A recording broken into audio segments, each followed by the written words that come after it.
Hi, how are you all doing? I am representing Melrose Mag here at the Storage Conference.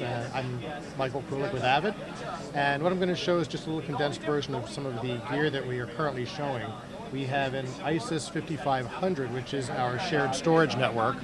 The ISIS 5500 will let you work collaboratively with a facility, on feature films, in a news station, in a broadcast station, basically wherever you need to share media. We also do support Final Cut and Premiere on ISIS 5500 as well. For more enterprise level, we have the ISIS 7500.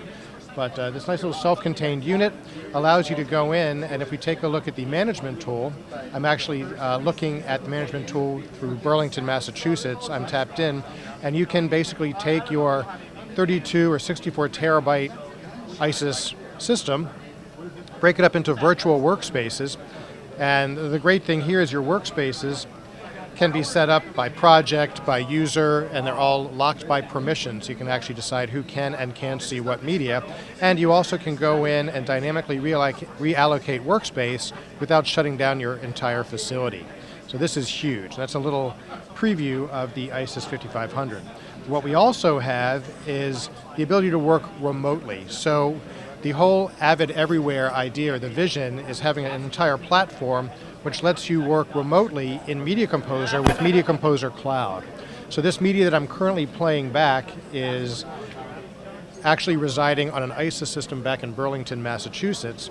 And in Media Composer Cloud, when you access the clips through the interplay window, you can actually drop this footage into a bin and it'll cache at a proxy level all of the media so that you can go in and edit, even though the media might be, somewhere else in the world. So you can go in and edit that, you check in that sequence into interplay, and it's going to link back to the high-res media that's back at the facility. But also you could go in and use AMA to link to local media, as I've done right here. And if I take a look at this clip, actually that's not the one I want, let me go ahead and delete these, and we will AMA link to some other media. AMA link. Let's go and take a look at a few of these clips right here. I'm going to AMA link, which lets me immediately take a look at media which has been captured through, a P2, XD cam, Canon camera. And even though I'm working in Culver City, I need to remotely upload this media back to Burlington, Massachusetts. So I can do a remote upload, which lets me select that clip, and I can send up a proxy, a high quality, allowing me to choose the quality that I want to upload it over Wi-Fi, or proxy then high. So it's actually going to queue up what I send. So once I set this into motion, I can keep working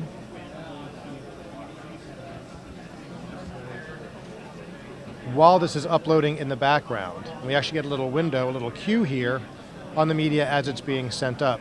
Oh, we see that clip's already been loaded, so it's a little smarter than I am.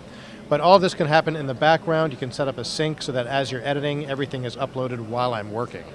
Now, besides being able to work in the cloud and Media Composer, we also have a lightweight client using a web browser, which is the Media Central UX. And Media Central UX lets me log in on a PC or a Mac using the web browser. The actual name is changing. It was Interplay Central, and now will be Media Central UX. We'll go ahead and type in my password.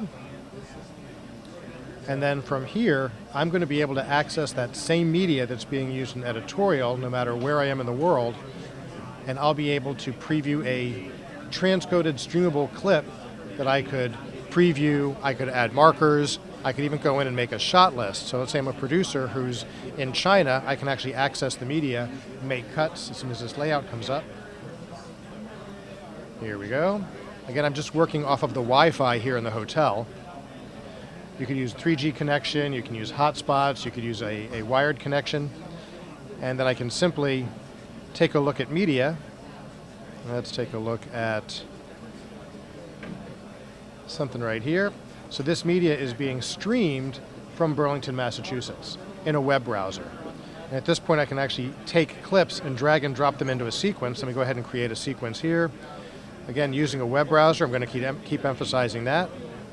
We can go back to the asset, we can mark ins and outs, hitting an I&O, drag that into my timeline, and I'm now editing media which is coming from a different location into a sequence. Once this media is checked in, once the sequence is checked in, it will actually, you can even insert or overwrite media into the sequence, do some fair amount of trimming. Again, making a cut list or even going in and adding markers. Whoops, I didn't mean to drop that down. We'll bring up our little marker pane. Change the layout here. And at any point in my sequence, I can add a marker at that time code. Good shot. That's metadata, which is saved to that clip so that anybody who brings up that sequence will also see what's done. And then when this sequence is saved and brought up into the editor, it's going to link to the high-res media back at the facility. So that was just a nice little run-through. Again, we are fully remote. We have the ability to be basically everywhere you want to be with Avid Everywhere. Again, ISIS 5500, full collaboration using Interplay, all with Avid. Thank you for your time.